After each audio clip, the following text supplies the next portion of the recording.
Bonsoir à toutes et à tous. Est-ce qu'on peut baisser la à la musique régie, peut-être ça fait chouette de dire à la régie, s'il vous plaît. Peut-être on va commencer la présentation. C'est bon? Oui, vous pouvez enlever la vidéo et nous libérer. Super. Voilà, génial. Voilà, bonsoir à tous. On est ravis de vous accueillir. Je suis Muriel Touati. Je suis partenaire éducation, recherche et innovation, tout à programme chez OnePoint. Je ne sais pas si vous connaissez OnePoint. En tout cas, mon amie Mona le connaît très bien notre maison et un certain nombre peut-être d'entre vous. OnePoint est un cabinet de technologie, un cabinet de conseil, de stratégie. Je pourrais en dire beaucoup plus, mais je vais résumer ça en un écosystème vertueux qui couvre tous les champs les plus pointus des grandes transformations digitales, numériques, mais également culturelles, autour de la conduite du changement, du design, de la recherche, de la formation. En fait, on est un écosystème, c'est presque une université, j'allais presque dire, sauf que nous avons des consultants qui accompagnent de façon extrêmement personnalisée, personnalisable, de bout en bout, toutes les grandes transformations de nos clients et de nos partenaires, autrement dit des organisations publiques et des organisations privées. Dans le cadre des activités que je déploie chez OnePoint autour de l'éducation, nous avons à cœur et à raison de travailler de façon extrêmement étroite avec l'écosystème académique de notre pays. Quand je dis écosystème académique, je parle des écoles, je parle des universités, je parle également des instituts de recherche. Et quand je dis école et université, c'est surtout avec vous, les étudiants. Pourquoi? Parce que c'est vous qui sont les garants de l'avenir. C'est votre génération qui sera aux manettes de ce que sera notre société de demain. Et c'est pour cela que dès à présent, on doit s'atteler à travailler des fondamentaux, des verticaux, des piliers autour d'abord de nos humanités, mais autour aussi des sujets comme l'inclusion, des sujets comme la culture. L'e-sport en est un exemple. Le sport ô combien important, une valeur universelle, donc de traiter des valeurs universelles qui sont ceux qui seront les précurseurs, si je puis dire, d'une société qui va vers le haut.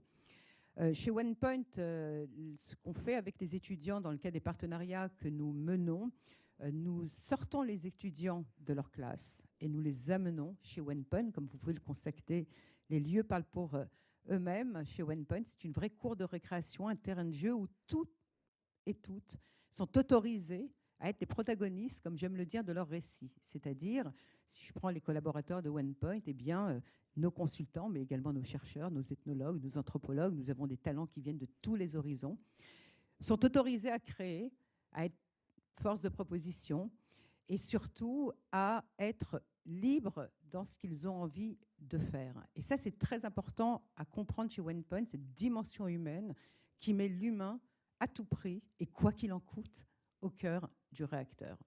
Et ce que nous faisons avec les étudiants des écoles, des universités, et je salue au passage des écoles que nous connaissons bien et des universités que nous connaissons bien, notamment Epitech, Université Paris 8, avec lesquelles nous travaillons de concert depuis maintenant 4 ans, mais également le campus Condorcet, et puis j'en oublie certainement Paris Nord, Sorbonne Nord, absolument.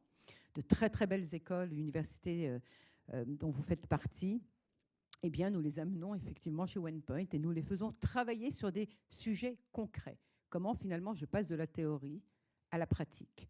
Comment je deviens encore une fois cet acteur qui vient déjà, quand il est dans ses études, à régler les problèmes des grands. Et c'est ça qui est très intéressant dans cette proximité que nous avons. Et nous travaillons bien évidemment toutes les écoles et les universités. Et nous avons en fait comme point d'orgue cette attention avec les universités, notamment de Pleine Commune. Et puis l'histoire avec Pleine Commune, comme tout dans la vie d'ailleurs, c'est des coups de cœur, c'est des rencontres d'amitié qui ont fait que depuis effectivement les premiers liens avec Pleine Commune et notamment avec Mona Traïka, nous avons souhaité chez OnePoint d'organiser de façon régulière, de façon amicale, presque une tradition, oserais-je dire un cérémonial, chaque année d'accompagner cet hackathon e-sport dont on parlera tout à l'heure peut-être plus en détail et notamment avec un prix qui vient accompagner les étudiants lauréats et avec aussi un accompagnement, mais je laisserai un de nos partenaires, Philippe Rambal, en parler plus largement. Nous sommes absolument donc ravis de vous accueillir. Moi, j'adore travailler avec les étudiants, j'adore échanger avec les étudiants parce qu'encore une fois, c'est vous qui qui êtes les garants de ce que sera demain. Ce que je peux vous dire, c'est surtout ayez confiance en vous, ne lâchez rien, allez jusqu'au bout de vos rêves, allez jusqu'au bout de vos désirs, écoutez votre cœur, écoutez votre raison aussi, essayez d'équilibrer les deux. Et puis surtout vous dire que le monde est très large, il nous attend de grandes choses devant nous, nombreuses transformations, nombreux changements, et vous devez être prêts, tous, autant que vous êtes, toutes et tous, prêts à accompagner ces changements qui ne viendront toujours dans la réussite que dès lors qu'ils seront harmonieusement équilibrés avec votre cœur et votre raison. Et surtout aussi votre intelligence, mais ça, je ne doute absolument pas de l'intelligence qui règne dans cette salle ce soir. Ma chère Mona, je pense que j'ai tout dit. Dernière chose peut-être, donc OnePoint, je ne vais pas vous en faire le pitch, on pourra en discuter pendant le cocktail.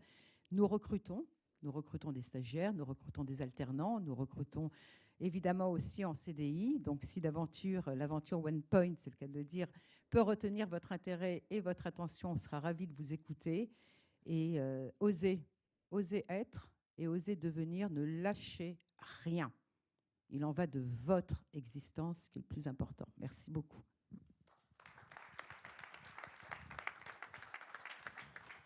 Merci beaucoup Muriel, et j'en profite aussi pour remercier OnePoint de nous accueillir ce soir, parce que c'est aussi un choix qu'on a fait de pouvoir vous montrer un petit peu cette belle entreprise, des valeurs, parce que comme tu le disais, au-delà d'être une rencontre professionnelle, c'est aussi des amitiés qui se créent. Et en discutant tout à l'heure avant de démarrer ce lancement avec des étudiants de Paris 8, c'est maintenant qu'on est en train d'agir ensemble pour construire quelque chose qui parfois semble simple, mais en tout cas qui va nous dépasser. Alors quelques mots quand même. Alors moi je suis Mona Trequilla, je suis élue au développement numérique du territoire de Plaine Commune et à Épinay-sur-Seine en charge de l'innovation digitale et de la Smart City en fait, et tout ça depuis maintenant 2014. Cette aventure du hackathon Human to Sport, elle se fait avec effectivement une forte impulsion aussi politique, et je profite de ces premiers instants pour remercier effectivement le président Hanotin, l'ensemble des maires des 9 villes, mais aussi de l'ensemble des élus territoriaux qui font que toute cette démarche innovante qu'on impulse au niveau de ce territoire qui est quand même reconnu, je dirais, au niveau national et international, comme un des territoires les plus innovants, et qui porte à la fois des dynamiques avec des enjeux sociétaux, économiques, mais qui met au cœur, en tout cas, l'humain. Alors, vous parlez quand même de ce hackathon qui est né maintenant il y a 6 ans. Il est né d'une volonté de pouvoir faire émerger des talents, des porteurs de projets, faire en sorte que nos universités qui sont sur notre territoire, je pense effectivement à l'université Sorbonne Paris Nord, à l'université Paris 8, aujourd'hui on a Epitech qui nous a rejoint cette année, on a le campus Condorcet qui est un des 3 pôles universitaires du territoire de Plaine Commune, mais on a aussi le campus Fonderie de l'Image, et on a plein d'autres partenaires, et ils m'en excuseront si j'en oublie. Ce sera certainement le cas, malheureusement, quand on se lance dans la liste exhaustive, on en oublie toujours un. Alors, cette idée, elle a été... Muriel a dit un mot qui est très, très important, c'est le désir. Quand je suis arrivée en 2014, il a fallu travailler sur une stratégie de développement numérique, et tout de suite, j'ai mis au cœur l'humain, parce qu'en fin de compte, encore une fois, je disais il n'y a pas si longtemps que ça, innovation is human ambition. Clairement, aujourd'hui, si on crée une solution innovante, il faut mettre de l'humain. La société du désir, c'est celle qu'on est en train de construire demain, et on la construit ensemble. Désir parce que durable. Durable, on est clairement aujourd'hui, et vous le verrez dans le thème que je vais vous expliciter, on est face en tout cas à des défis environnementaux sur lesquels il faut se faire confiance, en tout cas se faire confiance. Éthique, parce que tout ce qu'on fait doit avoir du sens. Le numérique peut le meilleur comme peut le pire, et attachons-nous à lui donner un sens éthique, et traduisons-le en des innovations qui rendent ce monde futur en tout cas meilleur. Le S pour solidaire et social, parce qu'il est évident qu'aujourd'hui on doit co-construire des solutions innovantes qui nous permettent d'être solidaires, former des réseaux d'entraide notamment. Le I d'inclusif. Alors l'inclusif, vous allez voir, on a la chance en tout cas aujourd'hui d'avoir une consultante de OnePoint qui va nous parler de handicap. Mais je le dis, et encore les chiffres me l'ont dit, mais l'inclusion numérique, les chiffres sont alarmants.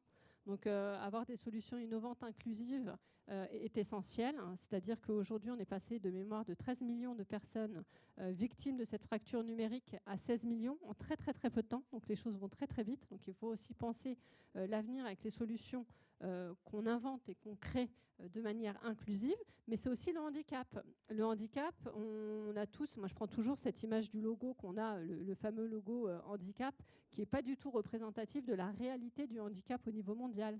On est à 15% de la population mondiale qui est concernée, 80% de handicap invisible. Ça veut dire que tous les jours, on peut croiser quelqu'un dans la rue qui a un problème d'audition, qui a un problème de vue, qui est considéré comme étant handicapé, sur lesquels les solutions ne sont pas appropriées. Donc il faut aussi qu'on pense à cette inclusion. Et puis dans inclusion, et ça notre marraine de cœur nous en parlera, puisque je la sais très très investie, il y a l'égalité homme-femme. Et effectivement, on a aussi, je vois dans la salle qu'il y a beaucoup de femmes, et j'en suis très très fière.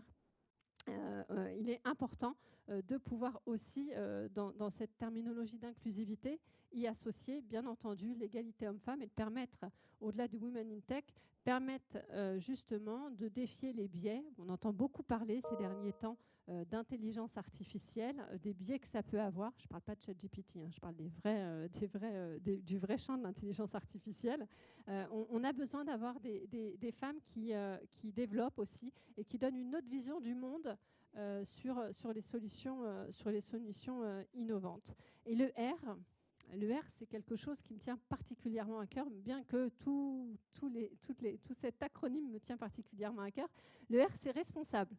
Alors, le numérique responsable, il est né il y a quelques années, entre guillemets, à Pleine Commune, quand il a failli définir cette stratégie de développement numérique. Et dans responsable, il y a effectivement l'impact environnemental des solutions innovantes, mais pas que. Il y a des champs aussi comme la cybersécurité, sur laquelle vous avez pu en entendre beaucoup parler, mais qui est aussi un champ sur lequel il faut absolument qu'on travaille. Et quand on pense une solution, tout ça pour vous dire que ces lettres-là portent un certain nombre de valeurs, d'éthique, mais aussi elles donnent du sens. Et donner du sens à ce qu'on fait, c'est essentiel. Et c'est l'objectif de ce hackathon. Alors ce hackathon, il est aussi un objectif de changer, je dirais, je parlais du handicap, mais changer le regard sur le handicap, ça nous regarde tous. Changer le regard sur les territoires, ça nous regarde tous. Et puis parlons quelques minutes aussi des JOP 2024. Les JOP 2024, c'est dans 263 jours exactement. J'ai regardé le petit compteur tout à l'heure avant de venir. Et ça va se passer chez nous. Et quand je dis chez nous, ça se passe chez nous en France, ça se passe chez nous en Île-de-France, ça se passe chez nous en Seine-Saint-Denis et ça se passe chez nous à Pleine Commune. Donc ça veut dire qu'on va avoir un rayonnement et notre objectif au travers de ces JOP 2024, c'est bien entendu l'héritage, c'est comment on va pouvoir accélérer les transitions au sein de nos territoires, mais c'est aussi de pouvoir changer le regard et avoir de l'attractivité et démontrer que la France de demain telle qu'on l'imagine, elle est belle, elle est fière, elle est dynamique, que sa jeunesse d'étudiante et étudiants, elle est dynamique, motivée, déterminée, qu'elle est habitée avec un certain nombre de valeurs et que notre territoire, plus particulièrement Pleine Commune, on le veut être une vitrine des savoir-faire innovants en matière de solutions innovantes, que ce soit aussi bien dans l'urbanisme, que ce soit dans le monde audiovisuel, que ce soit dans le sport, dans l'e-sport qui a été d'ailleurs cité, puisqu'on a la chance d'avoir aussi comme partenaire le Stade de France, forcément, et qui héberge aussi une des plus grandes équipes de e-sport. Donc voilà un petit peu ce que je voulais vous dire. Et on aura le loisir, effectivement, de continuer à en discuter tout à l'heure lors du cocktail, puisqu'on est vraiment, comme je le disais, avec beaucoup de bienveillance. C'est vraiment une démarche innovante avec beaucoup de bienveillance, placée sur le signe du partage. Et l'idée, c'est vraiment de vous faire émerger des idées qui correspondent à toutes les valeurs que je viens d'évoquer. Alors, le thème de cette année 2023, alors, je l'ai dit à certains que j'ai croisés tout à l'heure. En fait, dans cette présentation, ce lancement, c'est aussi vous donner des petits conseils qui sont disséminés, je dirais, pendant toute la présentation. Donc, soyez très, très attentifs, chères compétitrices et compétiteurs. Le thème de cette année, Alors forcément, je disais, les JOP 2024, une vitrine des savoir-faire en matière d'économie, de responsabilité, de solutions innovantes, je dirais même de vitrine à l'international du savoir-faire en ces matières au niveau du Made in France. Alors cette année, le thème, on l'a voulu un peu plus large que les autres années parce que chacun vient avec son univers, son expertise métier, et puis ça va vous donner aussi d'autres idées. Alors, bien sûr, le sport, c'est comment faire vivre des sensations sportives à des publics en ayant une vision omnicanale. On a parlé tout à l'heure, j'ai parlé de handicap. Comment je peux faire vivre cet événement majeur à l'international sur des personnes qui sont en situation de handicap? Le patrimoine, c'est aussi très très important. C'est-à-dire qu'on est à la fois l'histoire qui nous a emmenés à être ce qu'on est aujourd'hui, mais on est au niveau du patrimoine, on est très très riche dans un patrimoine qui est matériel et immatériel. Matériel, on retrouve effectivement la cathédrale de la basilique Saint-Denis. Je pense que quand je cite, c'est un joyau architectural. On a effectivement le musée aussi à Saint-Denis. On a plein de pépites sur notre territoire. On a les labos éclairs à Épinay-sur-Seine. On a tout un patrimoine qui est matériel et qu'on souhaite aussi, je dirais, faire visiter, faire rayonner pendant cette période-là. Donc l'idée, ça va être pouvoir imaginer, en tout cas de réinventer ces approches, je dirais, patrimoniales. Et puis on a un patrimoine qui est immatériel. Je parlais de solidarité et de social. Le territoire de Plaine Commune a 140 nationalités. Alors, je suis sûre qu'on peut en trouver quelques-unes complémentaires. Mais en tout cas, ça veut dire quoi? Ça veut dire qu'on va être une terre d'accueil des JOP 2024. On va accueillir le monde, on va devenir une capitale monde, en tout cas, du sport. Et au travers de ces 140 nationalités, c'est qu'on a une réelle richesse de culture immatérielle. C'est-à-dire qu'aujourd'hui, quand on prend un jeune sur le territoire de Plaine Commune, il parle au minimum 2 langues. Donc effectivement, ça fait partie de notre richesse, ça fait partie des choses sur lesquelles il va falloir travailler pour mieux accueillir et en tout cas laisser un bon souvenir, puisque venir sur un territoire pendant les JOP, c'est aussi partir avec des souvenirs et être une fabrique à souvenirs et une fabrique des communs. La culture, j'en ai parlé. À l'heure des transitions écologiques, c'est très très important parce qu'en fait, Muriel citait les générations. Vous êtes la génération, mais en fait, vous êtes au cœur des transitions. Et ces transitions, qu'elles soient écologiques, énergétiques, elles ont tendance à s'accélérer, même s'il y a eu un petit break, je dirais, pendant la période Covid. Mais on voit bien que ça s'accélère, que ça devient quasi, je dirais, et on a de quoi en être fier, hein, ça devient quasi normal de penser une solution omnicanale, mais sobre énergétiquement, accessible. Et cette idée-là de transition, c'est comment on va pouvoir aussi, au travers de démarches de solutions innovantes, innover, certes, mais innover au service du bien-être de toutes et tous au niveau écologique. Ça rejoint bien entendu la partie numérique responsable que j'évoquais tout à l'heure, c'est réfléchir une solution. Aujourd'hui, ce n'est pas que de l'éco-conception et de la cybersécurité, c'est réfléchir à comment avoir un impact, mais aussi être sobre énergétiquement et répondre aux défis environnementaux. Alors, je vais prendre quand même 2 minutes pour citer nos partenaires. Cette année, dans les compétitrices et compétiteurs, on a ouvert à des startups qui souhaitent s'installer à Plaine Commune. On les a challengées, c'est-à-dire qu'il fallait qu'elles aient des critères bien définis d'impact. Tout ce que je viens de vous citer, hein, l'impact environnemental, avoir du sens, être à mission parfois. Vous les découvrirez plus largement demain. Vous avez le choix effectivement soit d'intégrer une équipe, d'avoir votre propre projet, soit vous êtes venu, vous aviez déjà constitué vos équipes, ou soit intégrer une de ces startups. Elles ont un gros challenge, c'est-à-dire qu'aujourd'hui, elles sont attendues sur les cas d'usage, sur quels sont les services et la proposition de valeur qu'elles vont pouvoir nous faire, en intégrant tous les critères que j'ai cités. Alors, pour les partenaires, Stade de France, je dirais on joue à domicile avec le Stade de France. Hein, mon bureau il est en face, donc on est très heureux en tout cas de les retrouver. OnePoint, bien entendu, OnePoint, partenaire quasi maintenant, fait partie de la famille, je dirais, hein, même Stade de France. L'université Sorbonne Paris-Nord, qu'on retrouve avec un de ses incubateurs qui est Incube Sorbonne Paris-Nord, on en parlera tout à l'heure avec le responsable. L'université Paris 8 Vincennes, où on retrouve le master d'ergonomie chaque année, j'en suis très très fière. Le campus Condorcet, alors ça, vous allez y être pendant 3 jours. Vous verrez, c'est un lieu international où se mélangent différentes, je dirais, sciences sociales, mais pas que. C'est un lieu international, vous pourrez croiser dans les couloirs d'éminents chercheurs qui viennent des États-Unis, d'Angleterre. C'est un lieu de rencontre et un lieu des savoirs que j'affectionne aussi particulièrement. Les incubateurs, on a e-Engage de l'université Paris 8 qui viendra nous parler. Puis bien entendu, on a la Maison des sciences de l'homme aussi, qui n'est pas très loin du campus Condorcet, qui est aussi un lieu de recherche sur les sciences sociales. Et cette année, on a des nouveaux partenaires, dont un qui est La Miel. La Miel, c'est une association qui a été créée par les élus de Plaine Commune il y a maintenant plus de 20 ans et qui a pour objectif de promouvoir l'entrepreneuriat et d'accompagner les entrepreneurs à la création de leurs entreprises. Donc on aura des consultants qui seront là, qui pourront vous accompagner pour celles et ceux qui souhaiteront créer leur start-up ou leur activité. Ils seront là pour vous accompagner. On a aussi le réseau Initiative Seine-Saint-Denis qui sera présent. Il y aura Baptiste Journet, je crois, de mémoire, qui sera présent. Et là, c'est en complément. On a créé cette structure-là en complément pour la création, je dirais, de start-up et d'entreprises pour couvrir vraiment toute la chaîne de création.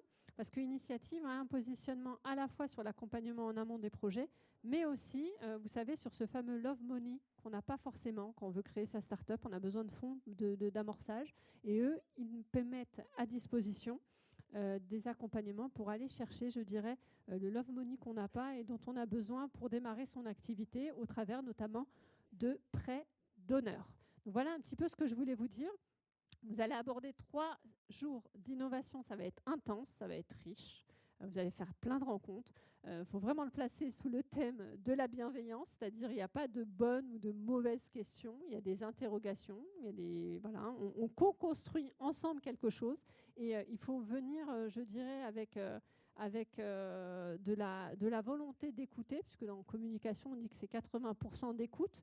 Donc écoutez les membres de votre équipe, faites que ça se passe bien et puis de toute manière, je crois qu'on va se voir sur ces 3 prochains jours. Voilà, alors maintenant on va passer à une autre partie. C'est un petit peu le programme d'aujourd'hui. Alors comme je le disais, on va vous donner plein de petits conseils. Donc ça paraît être juste une présentation, mais c'est surtout vous donner des fils d'Ariane, des fils conducteurs pour pouvoir amorcer votre projet. Donc on va avoir une keynote de Stéphanie Obis, qui est la référente accessibilité et handicap chez OnePoint, plutôt sur un focus handicap. Je vous présenterai quelqu'un que j'apprécie particulièrement, pareil, hein, la vie est faite de rencontres ou de synchronicité, comme on dit, pour te citer, Muriel. C'est notre marraine de cœur, c'est Sarah Danint. On aura le plaisir d'avoir le général Marc Boger qui est arrivé. Merci, cher Marc, de ta présence, puisque je sais que tu es très, très, très, très pris, qui est directeur de la stratégie digitale et innovation de la Gendarmerie nationale, qui viendra nous présenter un petit peu ce que fait en matière d'innovation la Gendarmerie nationale. Le jury, on accueillera les membres du jury. On va les questionner un petit peu. J'aurai le loisir de leur poser plein de questions sur leurs critères, quels sont leurs prix, vous voyez, tout ce qui peut vous intéresser aussi. Et puis ensuite, on aura l'équipe Human to Sport que je salue, Martina, Laetitia, Sophia, Alain Vaucel, Martina viendra nous expliquer le déroulé au campus Condorcet. Pour votre information, on est en live et en différé sur la chaîne YouTube de Human to Sport.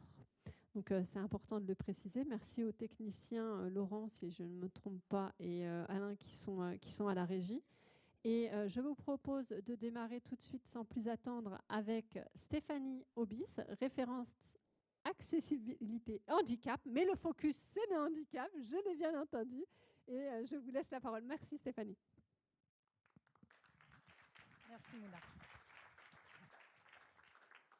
J'ai pris quelques notes quand même, histoire que je vous oublie pas. Donc je m'appelle Stéphanie Obis, je suis référente handicap chez OnePoint depuis 2 ans, mais ça fait oh mon Dieu, que le temps passe vite. 8 ans que je suis référente handicap dans différentes structures. Pour la petite anecdote, je suis diplômée de Paris 8 en ergonomie. J'avais Pierre Rabardel comme responsable il y a un certain nombre d'années. Donc le monde est très petit. Et j'ai eu le plaisir d'intervenir l'année dernière aussi en tant que mentor. Voilà. Donc je connais plutôt bien vos projets et vos problématiques. Donc référente handicap, qu'est-ce que ça signifie? Ça signifie au quotidien maintenir dans l'emploi mes collègues qui ont des problématiques de santé. Et comme le disait judicieusement Mouna, 80% des handicaps ne se voient pas. Donc, dans les gens que vous croisez tous les jours, il y a forcément des personnes en situation de handicap. Le handicap qui ne se voit pas, qu'est-ce que c'est? Parce que le fauteuil roulant, vous l'imaginez très bien, mais ça ne représente que 2 à 3% des personnes. La canne blanche, ça se voit aussi, entre guillemets. Mais tous les autres types de handicap, les maladies chroniques, les problèmes de vue sans être forcément non-voyants, les problèmes d'audition, les problèmes de dyslexie, ça c'est important dans les applications. Il y a tout un panel, bien sûr, très varié, et mon travail consiste à chaque fois trouver des solutions adaptées pour chaque personne. C'est du sur-mesure. Voilà. Que vous dire d'autre sur le handicap ? 80% des handicaps surgissent à partir de l'âge de 16 ans. Donc on ne naît pas en situation de handicap. Il y a beaucoup plus de personnes qui deviennent en situation de handicap. Donc ça, c'est aussi à prendre en compte, c'est-à-dire que en vieillissant, en grandissant, malheureusement, il y a des situations de santé qui peuvent se dégrader. D'où l'importance de prendre en compte toutes ces situations-là. Il y a forcément dans vos proches, dans vos collègues, dans vos copains, des personnes qui sont en situation de handicap qui vous l'ont dit ou pas. Et ça, c'est à vous de le découvrir et d'être un petit peu curieux. Voilà. Il y a un certain nombre de supports qui existent pour vous sensibiliser au handicap. Il y a des systèmes, je vous ai ramené quelques supports. Il y a des choses qui sont totalement gratuites, donc découvrez. Il y a la GFIP, c'est une mine d'informations sur ce que c'est que le handicap. Voilà, soyez curieux, posez-vous des questions sur mais qu'est-ce que je veux créer en fait et pour qui ? Sachant que pour la petite anecdote, il y a énormément d'innovations que nous utilisons tous à aujourd'hui et qui au départ ont été créées pour des personnes en situation de handicap. Un exemple, le SMS. Je suis sûre que tout le monde envoie des SMS. Au départ, c'était pour les personnes malentendantes parce qu'elles ne pouvaient pas utiliser les smartphones. Voilà. Les ascenseurs, bien sûr, les télécommandes. Et puis, tout ce qui est, par exemple, reconnaissance vocale aussi. On les utilise maintenant de nos jours. Les traducteurs. Tout ça, au départ, c'est vraiment pour faciliter le quotidien de quelques personnes qui ont des besoins spécifiques.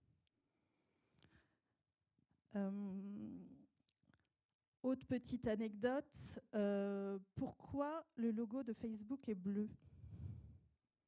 Est-ce que quelqu'un a la réponse ? Exactement. Le fondateur de Facebook était daltonien et le bleu est la couleur qu'il voyait le mieux. Et puis des grands entrepreneurs qui ont réussi, qui sont en situation de handicap, il y en a quand même beaucoup. On peut citer le fondateur de Microsoft, on peut citer, on va dire, le papa de Tesla, on peut citer, etc., etc., Marie Curie aussi, exactement. Donc, le handicap touche tout le monde, il faut juste le prendre en compte. Que vous dire d'autre ? Pourquoi le numérique faciliterait l'inclusion, en fait ? Vous avez énormément de logiciels qui paraissent très bien, mais au final, vous-même, quand vous essayez de les utiliser, vous vous rendez compte qu'il y a quelque chose qui ne fonctionne pas.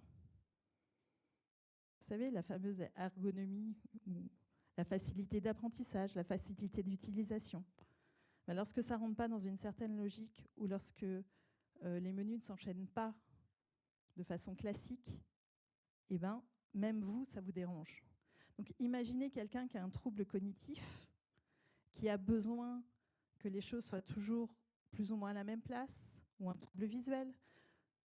comment va-t-il faire pour comprendre ce qui se passe dans votre application si vous ne prenez pas en compte un certain nombre de règles de base qu'on appelle en fait l'accessibilité numérique ou le RG2A.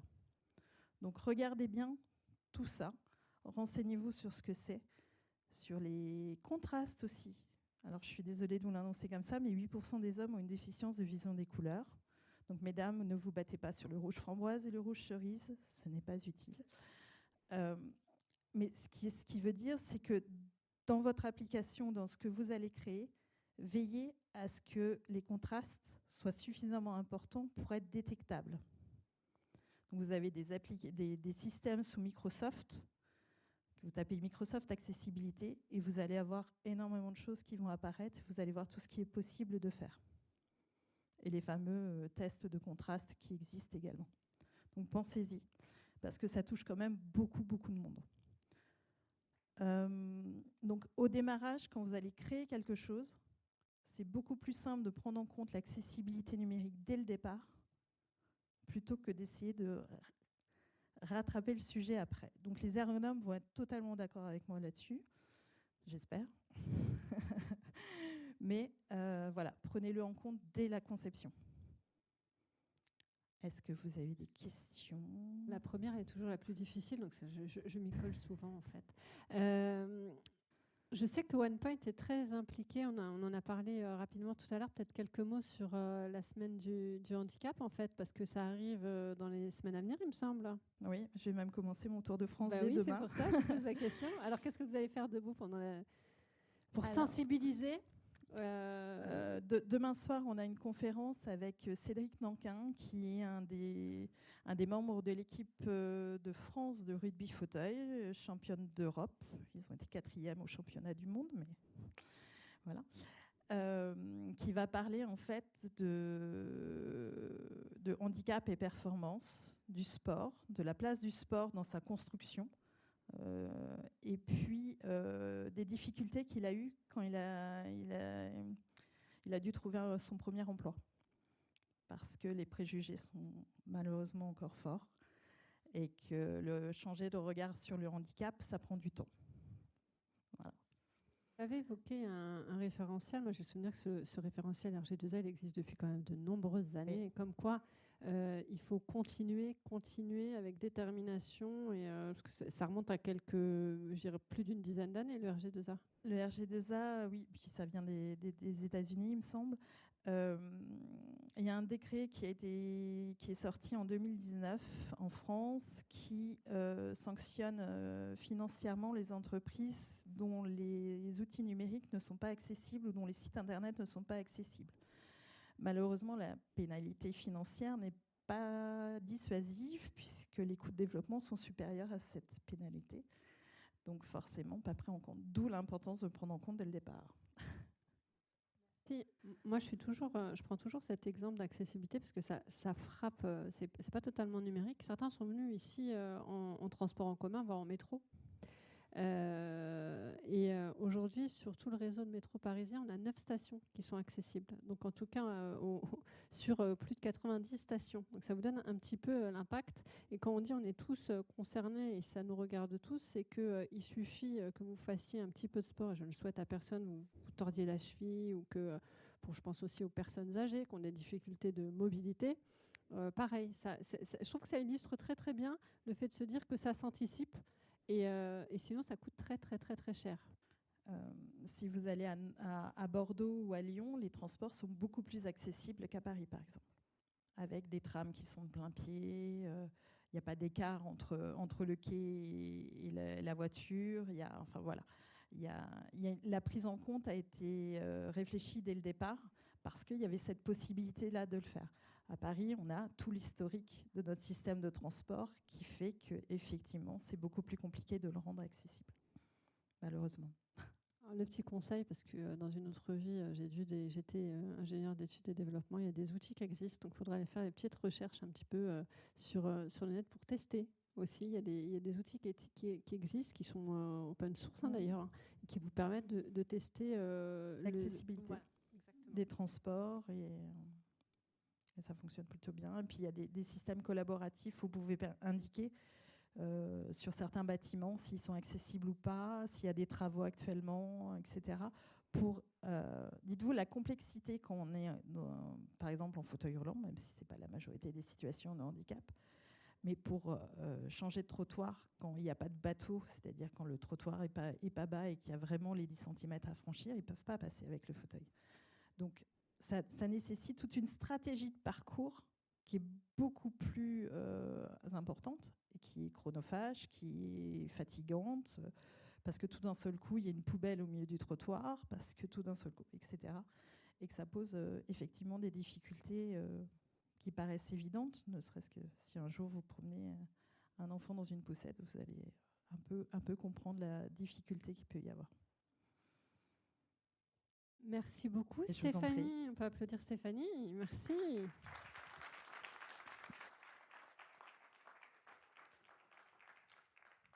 Alors, je voulais la remercier chaleureusement parce qu'elle elle est toujours très, très disponible et toujours à l'écoute. Et en tout cas, elle a été marraine l'année dernière. Elle a apporté tellement de choses aux compétitrices et aux compétiteurs. Je vous demande d'accueillir chaleureusement aussi Sarah Danint.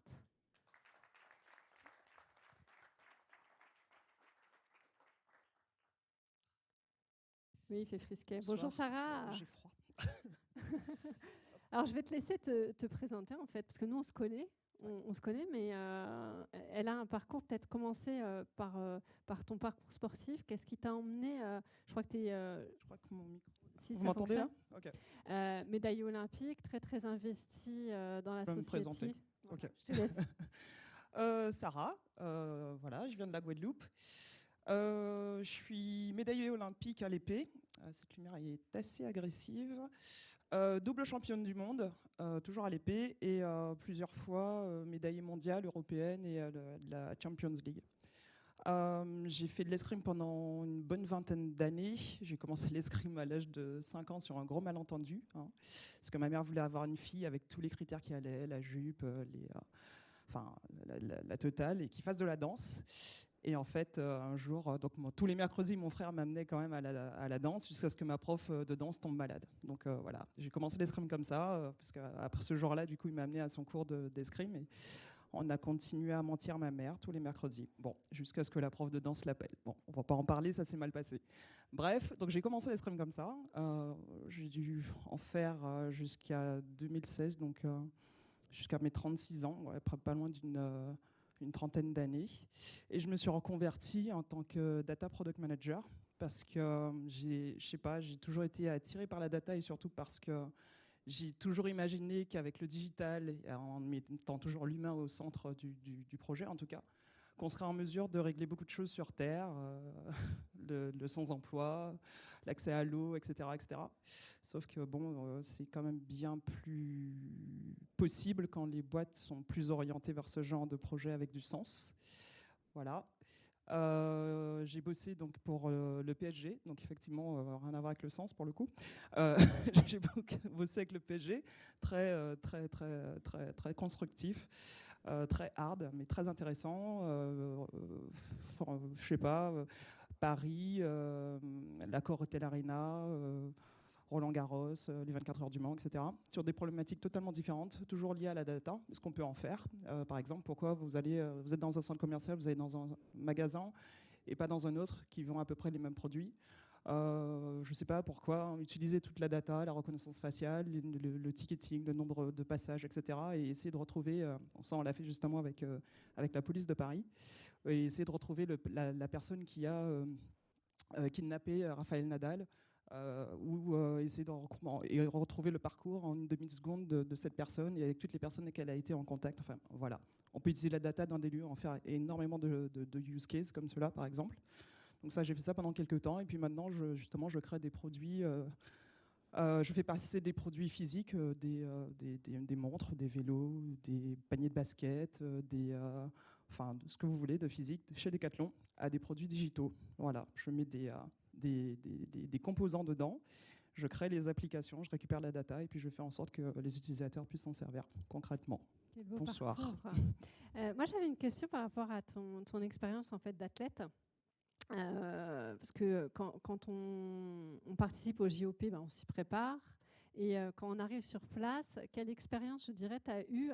Qu'est-ce que tu aurais aimé comme solution innovante pour t'aider, en tout cas, dans les moments de libre? Parce que les athlètes aussi, ça paraît, des fois, vous avez quand même quelques moments de libre pour découvrir peut-être les lieux, le patrimoine, faire pas du tourisme dans le sens primaire du terme, mais d'aller voir un petit peu, est-ce que vous avez l'occasion, en tant qu'athlète, de visiter les lieux et qu'est-ce que toi, tu aurais pu avoir comme besoin à ce Je pense moment-là? que je vais plutôt répondre, pas en tant qu'athlète, mais en tant que supportrice et accompagnatrice, parce que à partir du moment où j'ai fait les Jeux, je suis toujours allée voir les Jeux, même quand j'ai pas été qualifiée.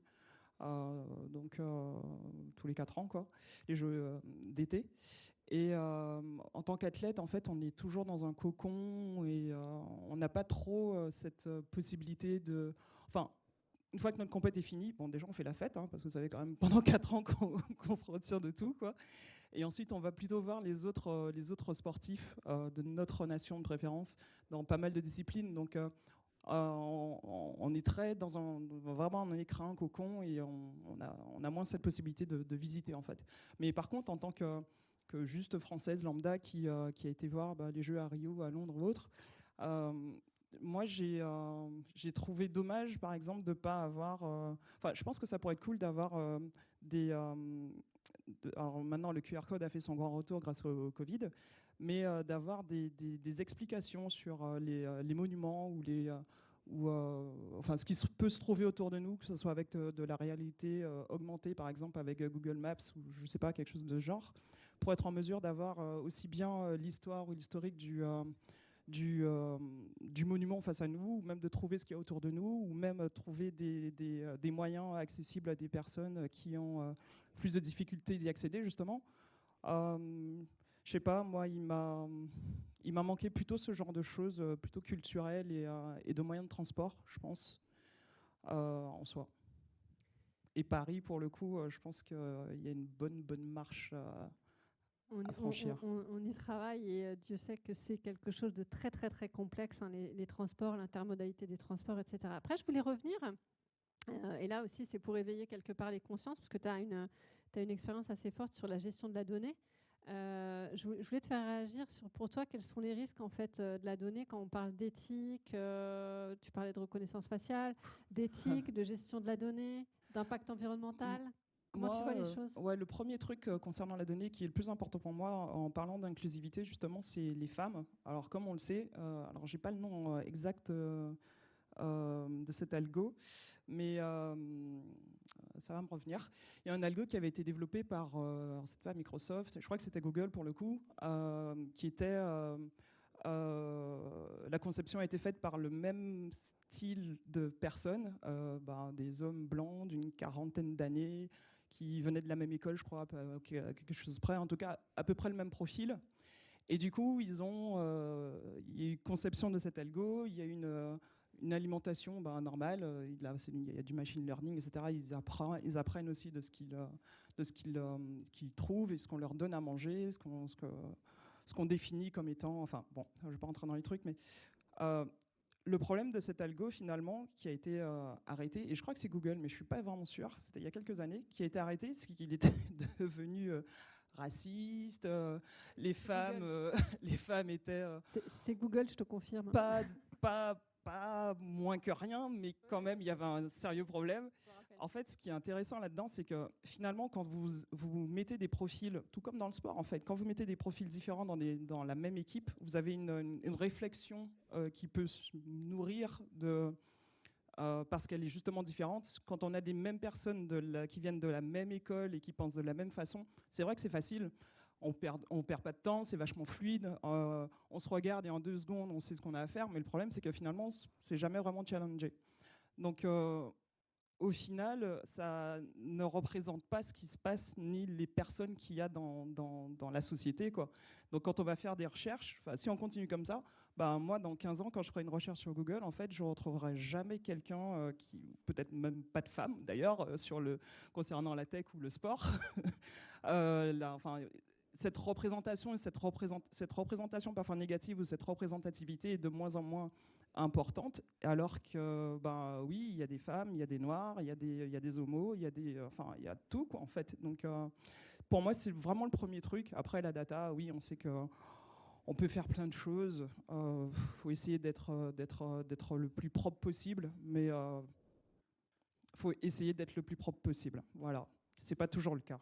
Et l'inclusivité, c'est ça aussi. C'est la représentativité, c'est la lutte contre toutes les discriminations et toutes les formes de discrimination. Et on œuvre très activement, en tout cas sur ce qu'on connaît tous sur Women in Tech, mais sur la représentativité des femmes dans les métiers de la tech. Est-ce que tu veux nous en dire quelques mots ? On est encore, je pense que, alors j'ai pas de chiffres là pour que vous. On est à 12% à peu près aujourd'hui okay. sur certaines filières. On pourra en reparler avec le général. On sait qu'il y a effectivement moins de femmes dans la tech, mais aussi c'est parce qu'il y a moins de femmes aussi dans des études liées à la tech, ou même les femmes qui font des études dans la tech, qui commencent à bosser, sont très souvent, il y a des études qui montrent qu'elles sont au bout d'un certain moment écœurées. Là, je crois que la moyenne c'est 5-6 ans et ils se cassent. Changent de métier, se reconvertissent. Parce que l'environnement est parfois trop agressif en fait. Donc oui, c'est vrai. Donc moi je suis data PM chez Decathlon. On est à peu près 80. Dans ma BU, on est 80 pour, je pense, maintenant, on doit être 12 femmes. Et si on enlève la com, tout ça, on doit être 6 femmes ou 7. Et dans mon équipe, je suis toute seule contre... je dis contre à certains moments parce que c'est le cas. Mais ça signifie aussi une posture, ça signifie une communication claire, ça signifie d'être ferme par moment, de ne pas se laisser marcher dessus. Ça signifie entendre quelque chose, ne pas le laisser passer non plus. Donc là, je m'écarte du sujet, mais c'est une espèce d'éducation. Et je pense que le terme est juste, même si ça peut être choquant, mais c'est une éducation, homme comme femme. Il y a des blagues qui ne se font pas, même si on les entend encore de nos jours. Je pense qu'il n'y a pas de raison, il n'y a pas de retenue à tacler en fait ces blagues qui en fait n'en sont pas au final. Et je me suis éloignée de la question, mais bon, voilà. Non, mais c'est un vrai sujet. Moi, j'ai le souvenir d'avoir été la seule dans mon école d'ingé, donc ça a un peu évolué quand même depuis, mais ça reste quand même un vrai sujet, un défi sur lequel je te sais investi, je nous sais investi en tout cas sur le territoire de Plaine Commune, puisqu'on a tout un programme autour de la formation, de l'accessibilité aux formations et mieux comprendre les métiers de la tech aussi pour différents, je dirais, les différents publics. Ouais, et derrière ça, il y a aussi une question de salaire. Je pense que vous savez quelle date on est, le 6 novembre.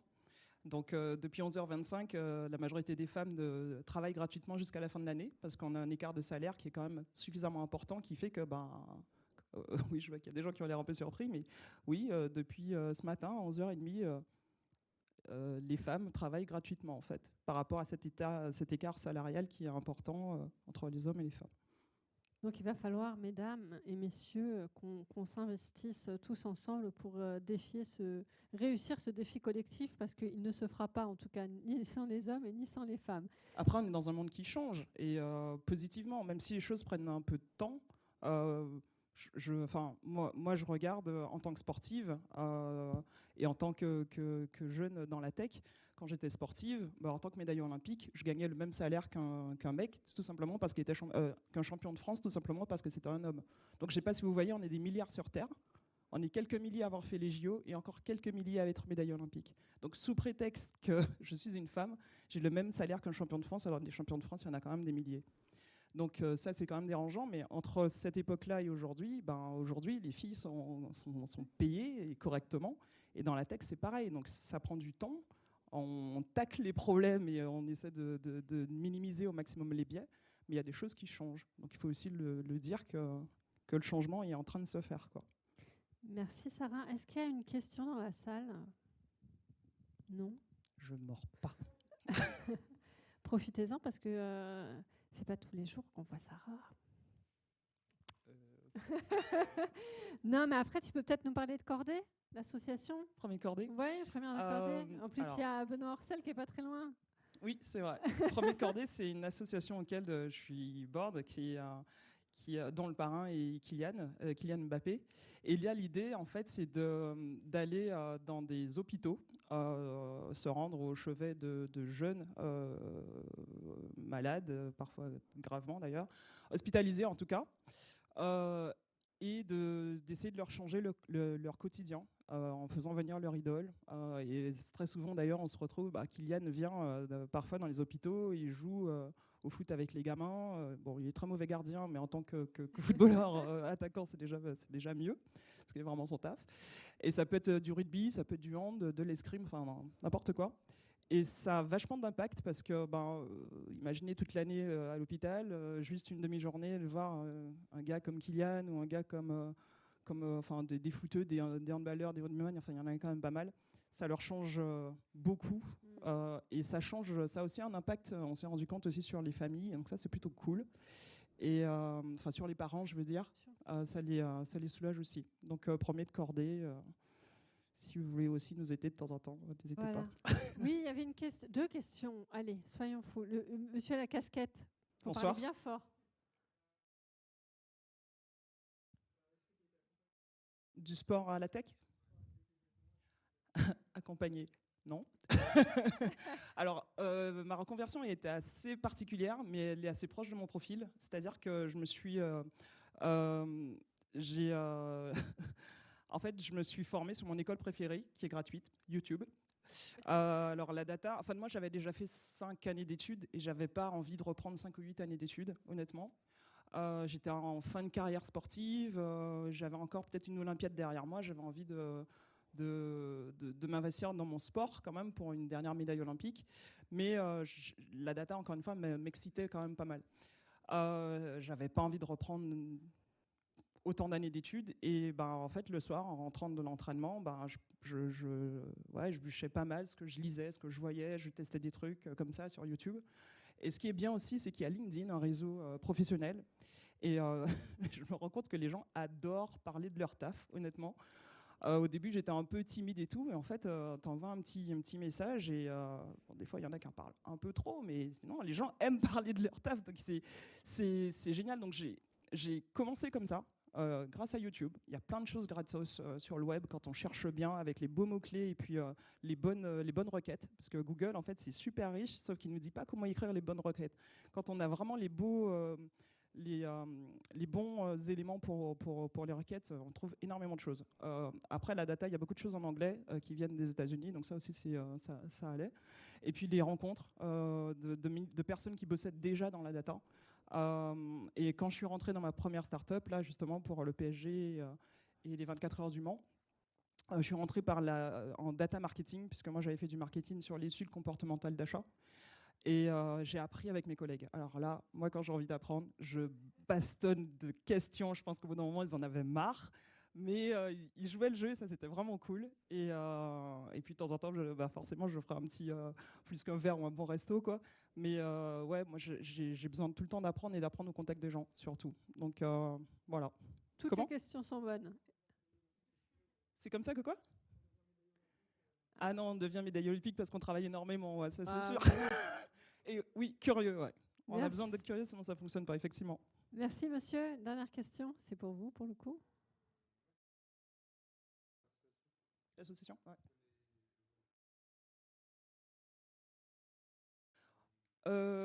On a commencé par Paris, maintenant on est à Nantes, Bordeaux, Marseille, enfin voilà, on est sur quelques grandes villes pour l'instant. Et notamment, on a un événement au Stade de France une fois par an qui ramène aussi quand même beaucoup de jeunes hospitalisés, enfin malades, beaucoup de soignants et même leurs familles, enfin qui ramènent quand même quelques milliers, je dirais, milliers de personnes sur la journée. Voilà. Merci de votre accueil. Merci beaucoup, Sarah. Merci. Alors, pendant quelque temps, on parlait beaucoup ensemble de cybersécurité parce qu'il a dirigé le commandement de la gendarmerie dans le cyberespace et maintenant il est directeur de la stratégie digitale innovation à la gendarmerie nationale.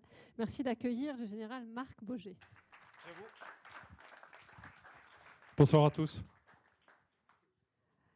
Général, merci de votre présence précieuse. C'est un plaisir, Mona. On se connaît bien, en fait. Je vais vous laisser vous présenter, nous expliquer un petit peu ce que vous faites, peut-être quelques mots quand même sur le Com Cybergendre, et puis après, tout de suite, switcher sur l'innovation. Sur ce que je fais maintenant. Digitale, bien sûr. Alors, bonsoir à tous et à toutes. Alors, je vais commencer déjà, avant de me présenter, par une incise. Moi, j'ai une chance énorme en gendarmerie, c'est que chez nous, la différence hommes et femmes est moins marquée qu'ailleurs. On est à 27% d'officiers féminins, par exemple. Et c'est quelque chose que l'on travaille beaucoup. On n'a pas de problème de salaire différent, etc. Donc, c'est en fonction du grade qu'on paye. Je vous recommande le modèle, c'est pas mal.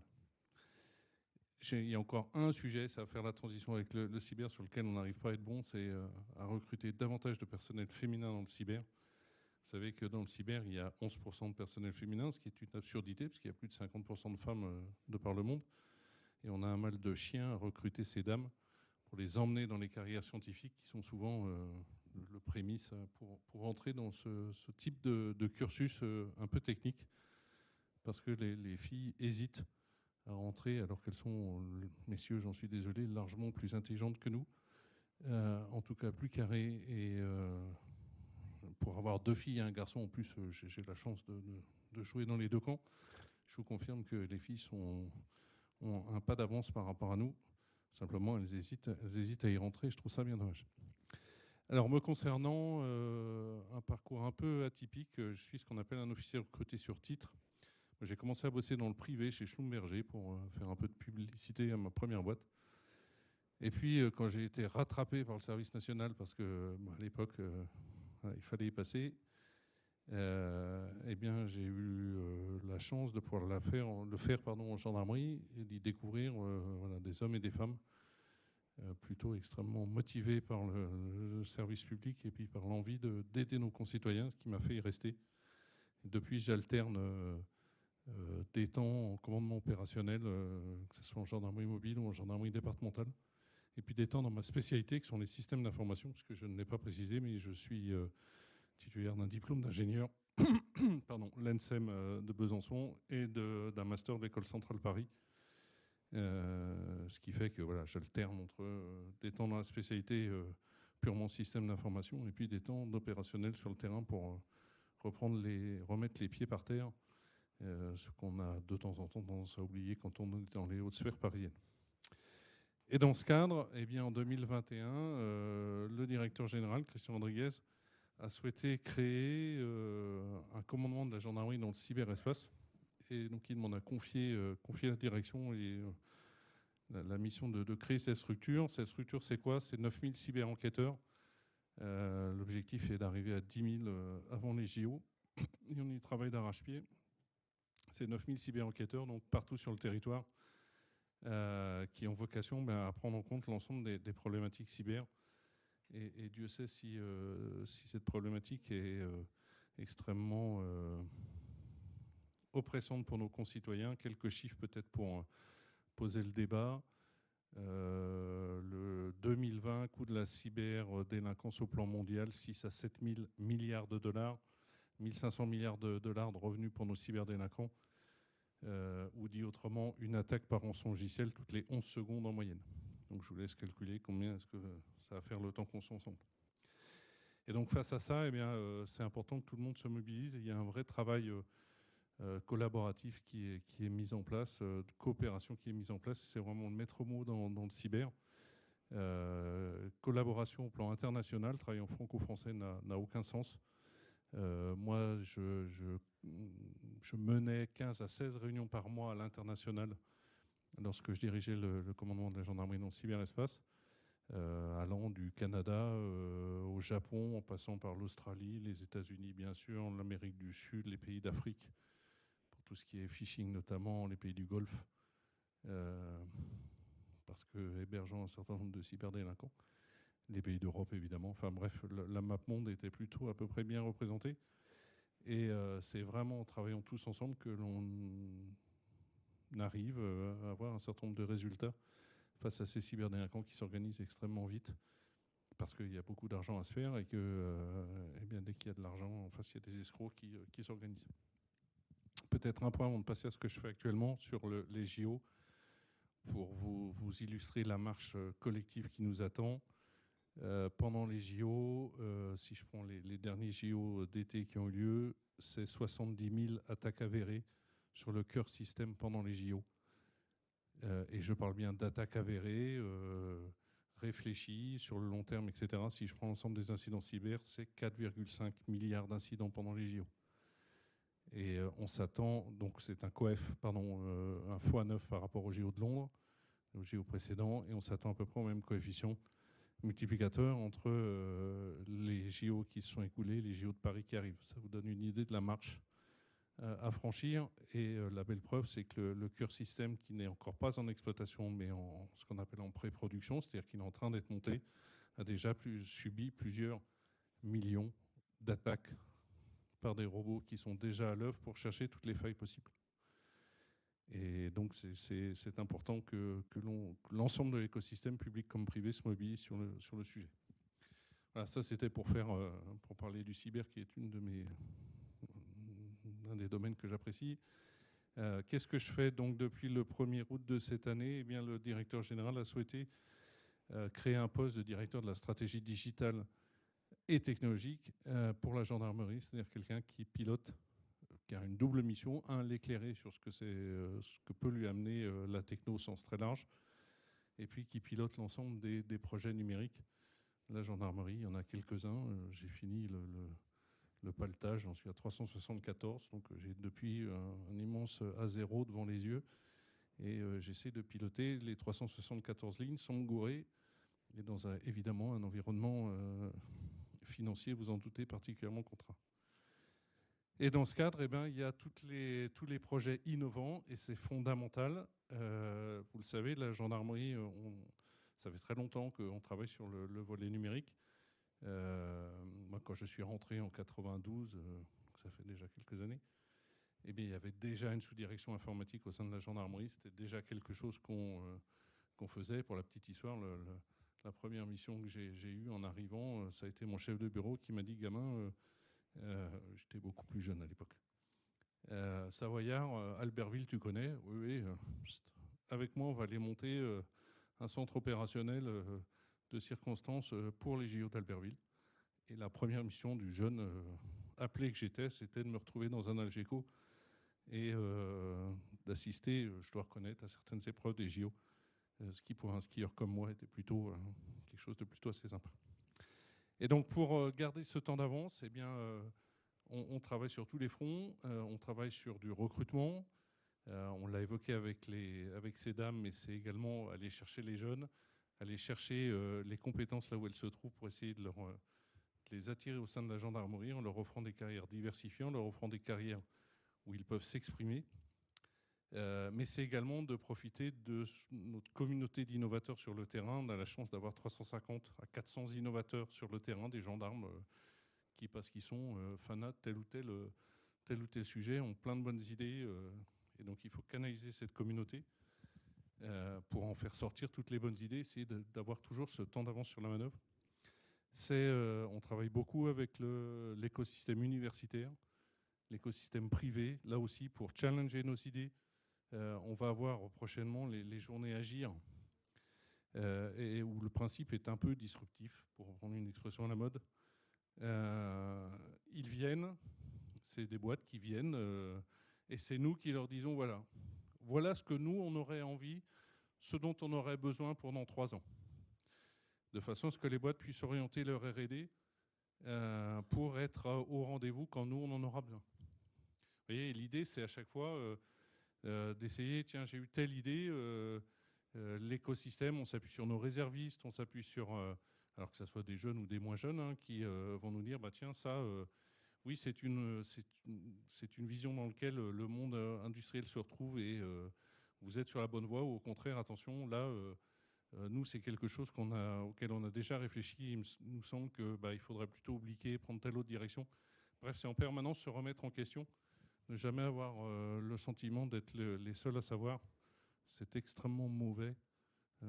Si vous me pardonnez ce petit commentaire perso, toujours penser qu'il y a plus d'intelligence dans plusieurs têtes que dans une. C'est plus rassurant. L'intelligence collective. On retrouve toujours au cœur l'humain. Donc, c'est assez intéressant parce qu'en fait, on s'aperçoit, et ce qui est bien à Station F, pour les rencontres Agir auxquelles j'ai eu l'honneur en tout cas de participer l'année dernière, c'est que c'est vraiment de la disruption. C'est-à-dire qu'on inverse les rôles et puis on a face à nous toutes les startups qui créent. Et puis on a des besoins très concrets, très pragmatiques de la gendarmerie nationale. Et pour vous, alors, à l'approche des JOP, on entend beaucoup parler, j'aurais voulu vous faire réagir, on entend beaucoup parler d'intelligence artificielle.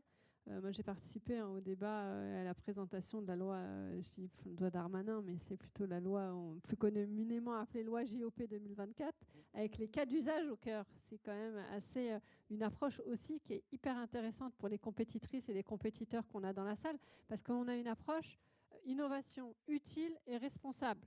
Et on a une approche cas d'usage. Est-ce que vous pouvez nous en dire quelques mots là-dessus ?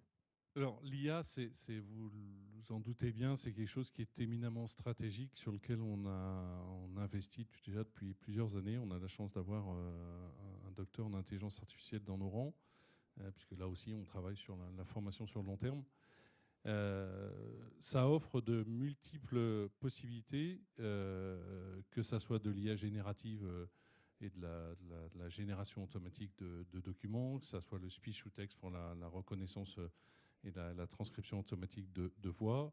Petit exemple de speech to text, par exemple, quand vous faites en étant, pardonnez-moi, très concret, quand vous faites une audition de mineurs victimes,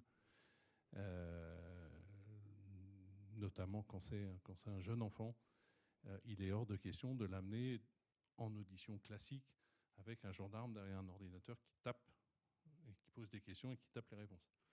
Au contraire, on l'emmène dans des salles dédiées, avec un aménagement particulier. Et le but, ça va être de le mettre en confiance pour l'amener à mettre des mots sur ce qui lui est arrivé. Donc c'est quelque chose qui est un peu long, qui dure, c'est plusieurs heures, parce que l'objectif, c'est vraiment de se mettre à la place de la victime et d'essayer de l'aider le plus possible pour qu'elle mette des mots sur ce qu'elle a eu. Sauf que le droit français est un droit écrit. Donc il faut retranscrire, mot pour mot, tout ce que la victime a dit pendant toutes ces heures. Jusqu'à présent, vous avez un gendarme tout ça est enregistré par vidéo, et un gendarme qui repasse la vidéo, play, stop, rewind, retour arrière, merci, etc., jusqu'à avoir tout retranscrit ce qui est dit. C'est des heures et des heures de travail, et quelquefois préjudiciable à l'enquête, puisque tant que le PV n'est pas retranscrit intégralement, ça ne peut pas être poursuivi devant le parquet. Donc c'est des gens qui passent des jours et des nuits pour arriver à tout retranscrire. Désormais, grâce à l'IA, on va lancer une expérimentation là d'ici peu, pour avoir un dispositif qui va nous retranscrire en différé une audition de mineur, de façon à nous faire un canevas déjà, à nous aider pour qu'il n'y ait plus que de la correction à faire, et on va gagner un nombre d'heures extrêmement important. Vous allez me dire, c'est quelque chose que font tous les systèmes lambda qu'on trouve dans le commerce, ou presque, c'est les dragons, etc., qui peuvent exister, sauf que, rappelez-vous, ce sont des mineurs avec quelquefois des accents différents, avec des âges différents, donc il faut un système qui soit en permanence auto-apprenant pour qu'il puisse s'adapter, reconnaître aussi bien une voix de jeune fille, une voix de jeune garçon, une voix d'un jeune étranger ou d'un jeune Français qui ne parle pas très bien le français, de façon à retranscrire ça le plus proprement possible. Voilà un des exemples de l'IA sur lequel on travaille.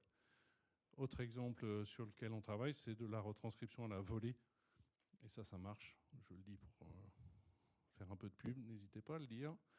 La retranscription à la volée de voix d'enquêteurs lorsqu'ils s'adressent à une autre personne sur Internet. Vous allez me dire à quoi ça sert, très clair, très simple.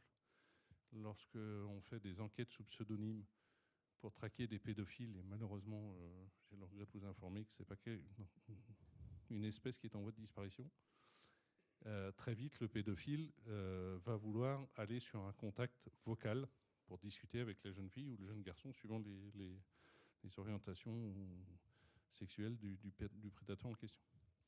Jusqu'à présent, on s'en sortait par des pirouettes, etc. Et le but, c'était de l'amener à un contact physique pour l'interpeller et puis traîner devant la justice. Désormais, on a développé ça avec un laboratoire universitaire. Eh bien, possibilité, grâce à un système auto-apprenant, l'enquêteur parle au micro et ce qui sort de l'autre côté, c'est une voix d'une jeune fille de 10 ans, d'un jeune garçon de 12 ans, 8 ans, enfin vous paramétrez ça comme vous voulez. Et je vous assure que c'est bluffant et ça marche admirablement bien. N'hésitez pas à en faire de la pub. Je serais ravi de ne plus avoir à en attraper. L'autre exemple de l'IA, eh bien, c'est tout ce qui va tourner autour de l'analyse préventive.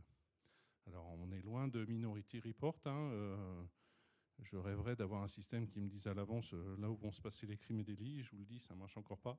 Néanmoins, on commence à avoir des bons résultats avec des systèmes qui nous prédisent la zone où va se passer, où devrait se passer le maximum d'interventions pour la nuit à venir, ou pour les 8 heures à venir, ou pour les 4 heures à venir. Ce qui permet d'orienter les patrouilles. En tout cas, on travaille beaucoup dessus, de façon, puisque nous, on couvre 95-96% du territoire. Et même si on est 102 000, voilà, si on peut essayer d'orienter les patrouilles pour qu'elles soient là où il faut, quand il faut, c'est mieux. Donc on travaille beaucoup dessus. Voilà, Mona. Merci beaucoup, Général. Avant de vous libérer, entre guillemets, je voulais juste dire qu'on a parlé d'IA, on a parlé plein de choses en termes d'innovation pour bien connaître un petit peu et avoir eu le plaisir d'échanger avec vos équipes. Ils ont mis l'humain au cœur. Je vous invite à aller voir le site Ma Sécurité. Vous me corrigez si je dis des bêtises. Oui, peut-être en dire quelques mots parce que c'est important. La gendarmerie, on est très très attaché au principe du aller vers. Moi, je suis très attentif et je me fais évidemment l'écho de mon directeur général, dont c'est le leitmotiv permanent. Nous sommes très attentifs à aller au plus près de la victime pour les aider. Nous, notre boulot, moi, mon boulot, il est double. Il est d'attraper les voleurs, ce que je fais avec une certaine délectation, voleurs au sens large.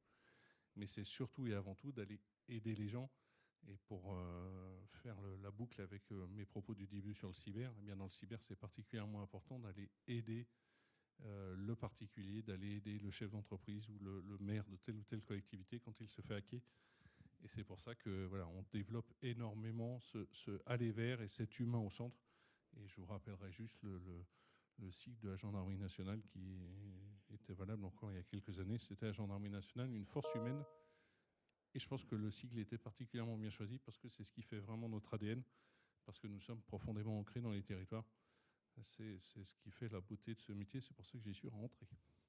Et j'ai testé un dimanche, je me suis connectée pour voir si c'était pas un chatbot qui parlait avec moi, parce que ça m'a intéressé d'aller un petit voir ce qu'on m'avait présenté. Et en fait, non, c'était un vrai gendarme derrière qui m'expliquait. Je faisais des recherches sur les dispositifs d'accompagnement, notamment sur les violences faites aux femmes et le cyberharcèlement et la pédocriminalité, parce que on peut le dire, il y a eu de très très grandes avancées qui ont eu lieu et qui sont faites au niveau de la gendarmerie nationale sur ces sujets, avec des dispositifs omnicanaux. Et vraiment, j'ai été bluffée parce que j'ai discuté avec un vrai gendarme. Oui, c'est des gendarmes de la brigade numérique qui font donc partie du ComCyberGendre que j'ai eu l'honneur de créer et de monter. Et c'est effectivement des gendarmes 365 jours par an, 7 jours sur 7, 24 heures sur 24, qui répondent à la fois pour donner des conseils, mais également pour alerter l'ensemble de la chaîne lorsqu'il se passe quelque chose de grave, en fonction de ce que dit la victime, que ce soit une victime de violence sexuelle ou sexiste, ou un enfant qui alerte parce qu'il veut se pendre, parce qu'il veut faire comme tel autre qui s'est pendu et qu'on a trouvé sur les réseaux sociaux à foison. C'est un cas concret qui est arrivé. On était très fiers d'avoir sauvé la vie de cette jeune fille. Mais on va trouver de tout, du crime sexuel jusqu'à l'escroquerie, etc. Et c'est important d'avoir cette aide permanente. Et donc il y a une brigade numérique à 35 à Rennes actuellement, et en scoop, le directeur général a validé le fait que l'on en crée d'autres, de façon à là aussi enrichir le dispositif et être encore plus réactif face à la montée en puissance du service, puisque c'est comme tout service qui est mise en place au profit de nos concitoyens. C'est un dispositif qui marche bien et là, la brigade actuelle arrive à saturation tellement il y a d'appels. Cyberespace et monde réel ne font qu'un maintenant. Merci beaucoup, Merci à vous. Général.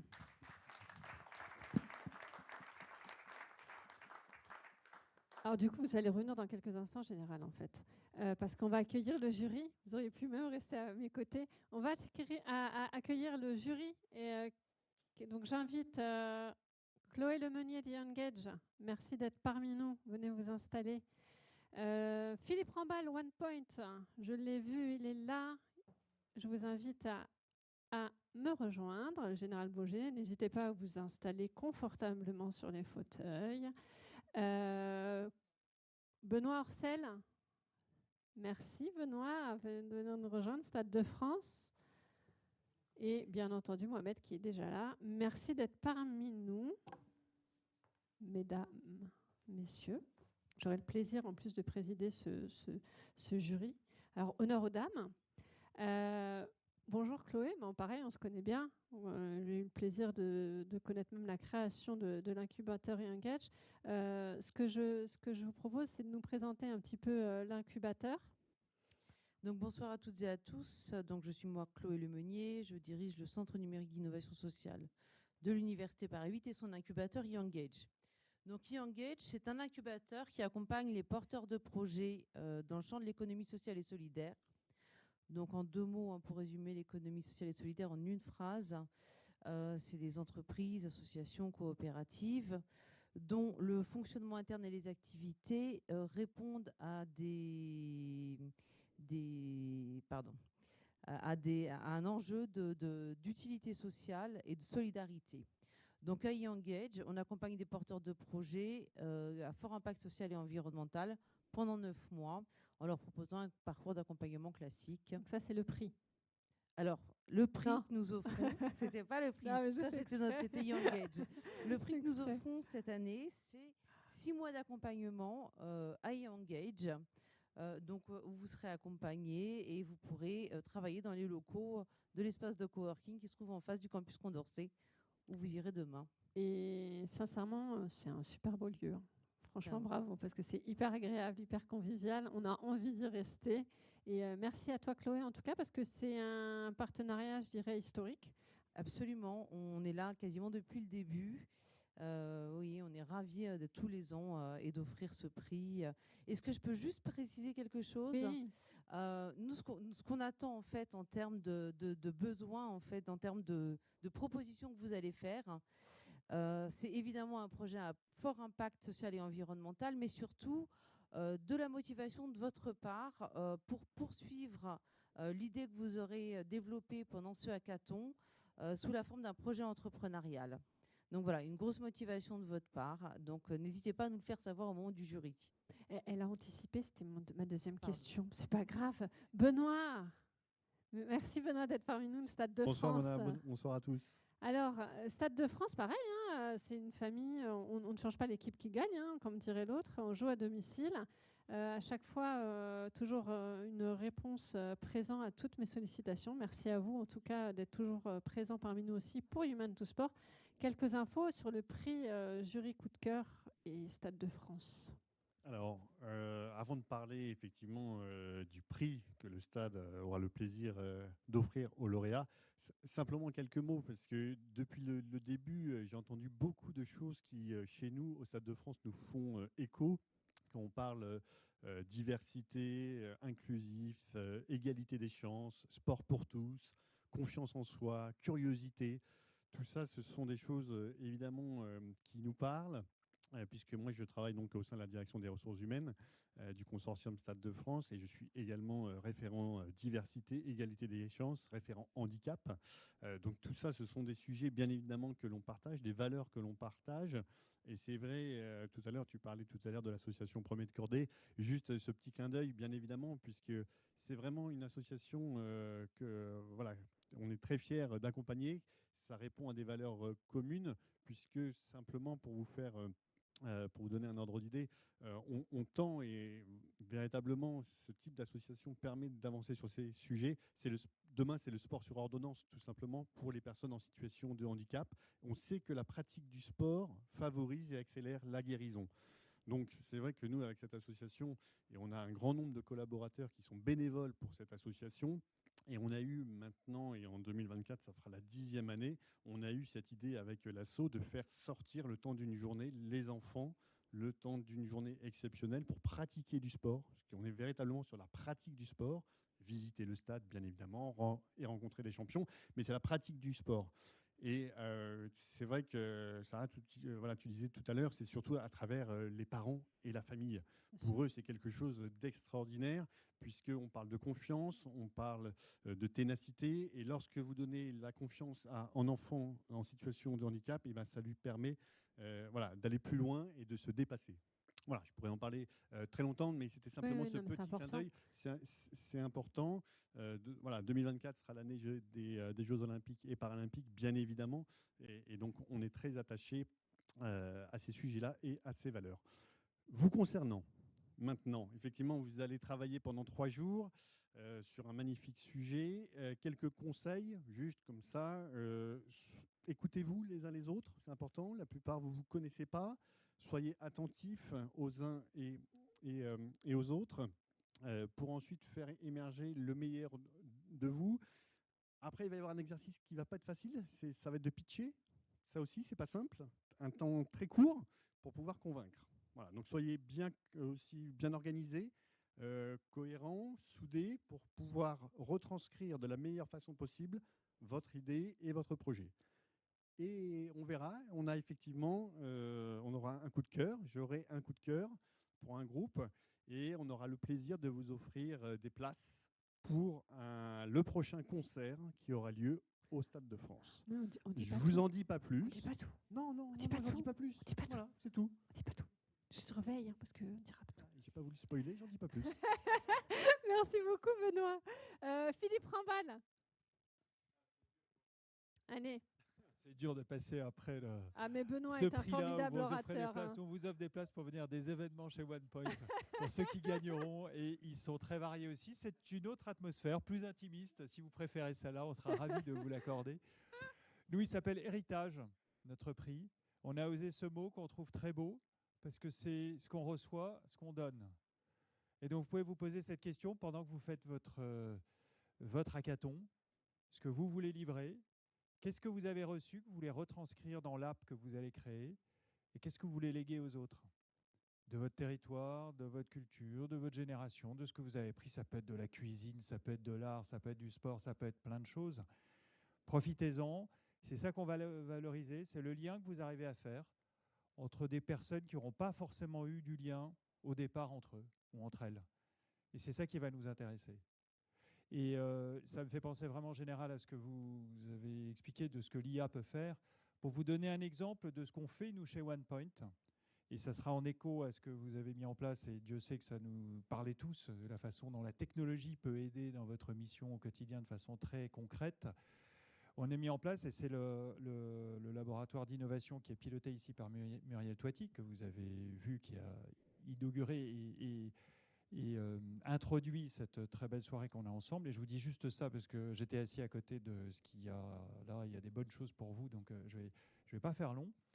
Le laboratoire d'innovation de OnePoint a créé avec l'hôpital Saint-Joseph un outil de traduction simultanée pour des hôpitaux dans différentes langues.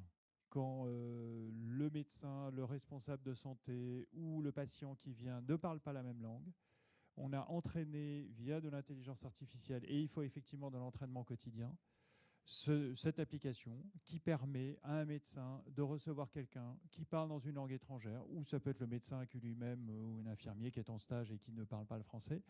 On fait en sorte qu'on ait une application qui soit entraînée pour simultanément avoir les bons mots, et il faut des mots médicaux, il faut arriver à se comprendre sur un langage spécifique, et c'est ça qui fait toute la richesse.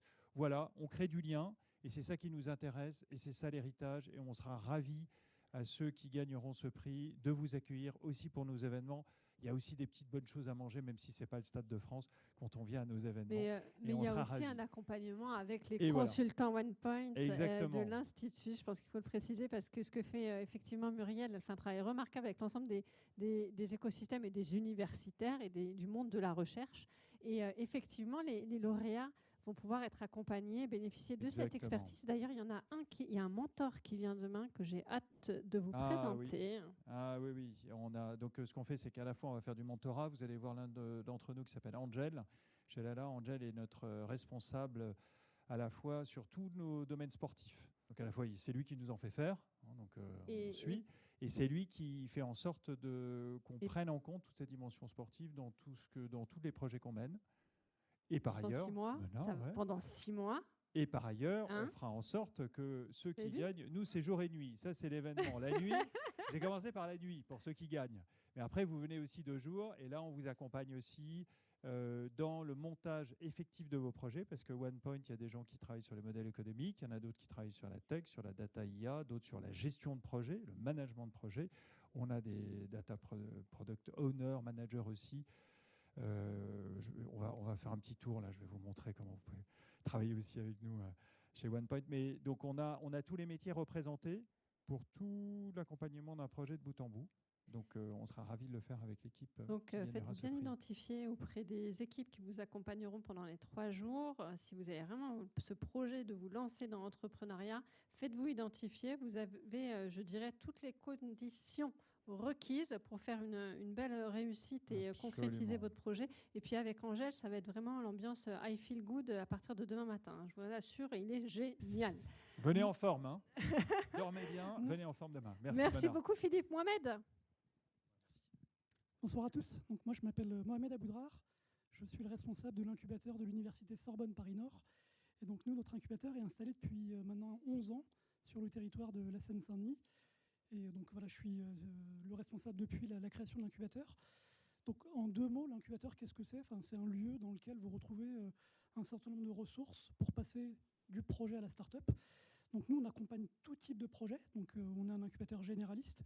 Quel que soit le secteur dans lequel vous vous installez, vous pouvez faire appel à nos services. Ce qui compte pour nous, c'est que le projet que vous nous proposez soit un projet qui présente des caractères de différenciation. Donc peu importe que vous vous lanciez dans un secteur où il y a déjà des concurrents, ce qui nous intéresse, c'est de savoir comment vous allez vous distinguer de cet écosystème et votre capacité à pouvoir vous différencier dans la durée. Donc quelles sont vos barrières à l'entrée ? Donc à partir du moment où vous êtes en capacité de présenter un projet innovant et qui présente des barrières à l'entrée, vous êtes le bienvenu dans notre incubateur.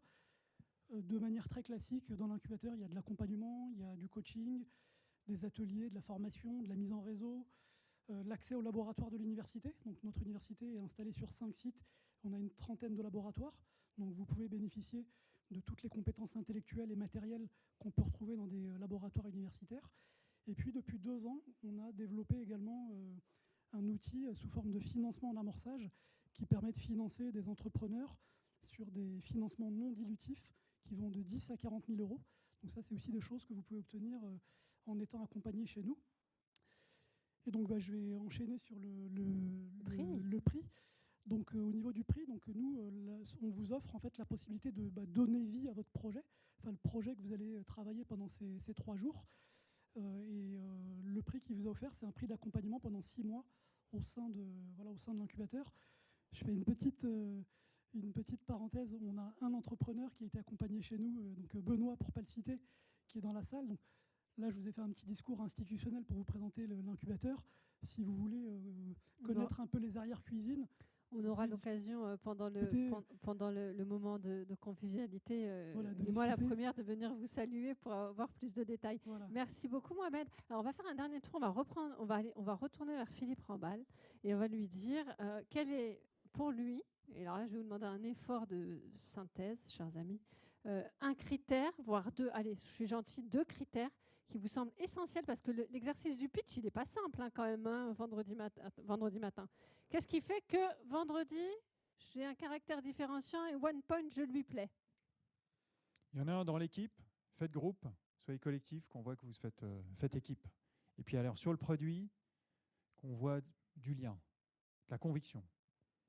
Vous faites du lien entre qui est qui, pour qui, avec qui. Voilà. C'est bon, ça. Vous êtes... Bravo, monsieur Vous serez prêt. Philippe Ramval. Mohamed, qu'est-ce qui fait que le projet que je présente à Incube Sorbonne Paris-Nord, non, c'est lui que je veux et que je ne veux pas le rater, il faut qu'il vienne chez moi. Alors, je ne vais pas faire très original. Enfin, pour moi, la première chose, c'est ce que j'appelle l'adéquation entre le porteur et son projet. Donc, nous démontrer que vous êtes l'homme ou la femme de la situation. Et puis, la qualité de votre proposition de valeur, en quoi votre offre a des chances de trouver demain des clients. Général, qu'est-ce que c'est un beau projet pour la gendarmerie? Alors pour moi, c'est très simple. Je serai particulièrement attentif à la fois à votre dynamisme, à votre motivation, votre engagement à aller au bout de votre projet et au trip que vous mettrez dedans. Et je vous encourage à retenir une chose. C'est une maxime qui m'est chère, Mona le sait, qui consiste à dire que si tout seul on va plus vite, c'est ensemble qu'on va plus loin. Pensez-y bien, travaillez, et je rejoins l'esprit collectif qui doit vous animer face à l'adversité. C'est la solution pour arriver à renverser les montagnes. Benoît, même question. Ah oui. Alors on dit pas, je fais comme pour les pitchs, hein. On ne dit pas la même chose que le voisin. Non. Alors pour te dire, c'est l'avantage c'est l'avantage de passer en troisième, c'est que tu attends. Tu vois ce que je veux dire? Tu attends de réfléchir à ta réponse. Non, faisant partie d'une direction des ressources humaines, deux choses. Les deux sont complètement. L'un est, on va dire, rationnel, l'autre l'est beaucoup moins. Le premier rationnel, c'est l'humain, bien évidemment. C'est l'aventure humaine que vous allez essayer, que vous allez réussir à me faire partager et à me faire vibrer. Et la deuxième chose qui est complètement irrationnelle, et on verra vendredi matin, c'est créer de l'émotion. Nous, au Stade de France, on aime bien créer de l'émotion pour les spectateurs. Essayez de créer de l'émotion au cours de votre pitch pour essayer de convaincre les membres du jury pour se dire, entre nous après, mais le coup de cœur, mais c'est lui finalement. Et il n'y aura pas votre tour. Merci Benoît. Chloé, qu'est-ce qui fait que tu es séduite et c'est ce projet-là que tu as envie d'avoir? Alors déjà, moi, je veux une histoire. Je veux qu'on me raconte une histoire qui me permette de comprendre que le projet que vous présentez permet de bâtir un territoire de désir, pour reprendre un peu, pour boucler avec le début, donc un territoire durable, éthique, social et solidaire, inclusif et responsable. Waouh, moi je peux que signer. Alors moi, en tant que présidente du jury, j'ai le droit de dire tout ça, tout comme eux. Non, plus sérieusement, je pense qu'il faut que vous soyez tous... moi, ce qui fera la différence, c'est effectivement qu'on me raconte une histoire, mais je suis quelqu'un de très, très pragmatique et très concret. C'est-à-dire qu'il faut que vous réfléchissiez à la proposition de valeur, à l'impact que ça peut avoir à la société du désir. J'y crois comme j'ai cru au numérique responsable en 2014, comme aujourd'hui, depuis 2 ans maintenant, je porte cette idée de société du désir. Et l'émotion qu'on donne, quand vous vous souvenez de quelque chose, on a de la cristallisation de la connaissance parce que ça nous a évoqué des émotions et que ça a fait appel à quelque chose. Et quand vous faites quelque chose, quand vous avez un projet, une solution innovante, que vous la pensez accessible, mais surtout à impact social et économique avec de l'éthique, je peux vous assurer que on sent tout de suite, on parle souvent de soft skills, c'est pas que 2 mots en anglais, c'est vraiment le savoir-être doit être aussi au rendez-vous de votre expertise que vous aurez su démontrer avec effectivement tous les critères que vous avez énoncés, mais il faut que vous fassiez corps, et ça rejoint ce que je disais au début, la bienveillance, l'écoute, l'envie, et puis le fait de représenter une équipe et de ne faire qu'un. Voilà un petit peu l'idée. Je vous remercie beaucoup, chers membres du jury.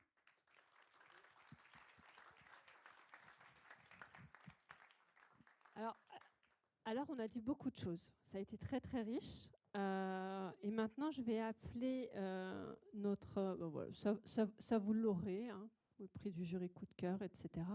Je vais appeler Martina, que vous connaissez pour certains, soit par les échanges d'emails, qui va... Bonjour Martina, qui représente quand même une équipe. Ça me permet de les citer rapidement pendant que vous prenez le micro, que vous appuyez sur le bouton. Alain Vaucel à la régie, on doit avoir Laetitia Morel, on doit avoir Sophia Kerrar qui n'est pas loin. Si j'en oublie, vous m'en excuserez. Alors, concrètement, parce qu'on va se revoir demain matin, mais concrètement, comment ça va se dérouler, Martina, le hackathon ? complètement. Donc, bonsoir. C'est bon, vous m'entendez? Oui. Alors, bonsoir à tous. Martina Cléry, responsable de la mission économie-innovation, donc pleine commune. Donc, effectivement, vous avez entendu beaucoup d'informations ce soir, très inspirantes. Voilà, vous avez pu quand même entendre des experts des différentes structures. Alors, demain matin, nous vous donnons rendez-vous, donc pas ici à Paris, mais donc à Aubervilliers. Vous avez eu normalement toutes les informations nécessaires, vous les avez reçues aussi. Donc, c'est métro, pour simplifier, c'est métro Front Populaire, voilà, la station où il faut descendre, c'est métro Front Populaire, donc au campus Condorcet, Aubervilliers. Nous vous donnons rendez-vous donc dès 8h30 avec un démarrage à 9h. Donc demain matin, ça va être encore une matinée un tout petit peu particulière parce que vous allez encore pouvoir bénéficier d'une introduction. Mona sera encore parmi nous. Donc demain matin, il y aura encore quelques personnes qui vont pouvoir aussi vous introduire un peu. Nous avons évoqué donc Angèle de OnePoint. Il y aura aussi le cabinet YMCM qui sont parmi nous, Johan et Nassim, qui vont aussi, voilà, qui nous aident à porter cette opération, à la mettre en œuvre. Donc eux aussi, ce sont les experts voilà, en fait, dans ces différents domaines. Donc ils seront parmi nous. Et donc, voilà, rendez-vous donc demain matin, comme je l'ai dit. Au niveau des conditions, nous avons essayé, en tout cas, de faire au mieux. Donc, le déjeuner va vous être offert.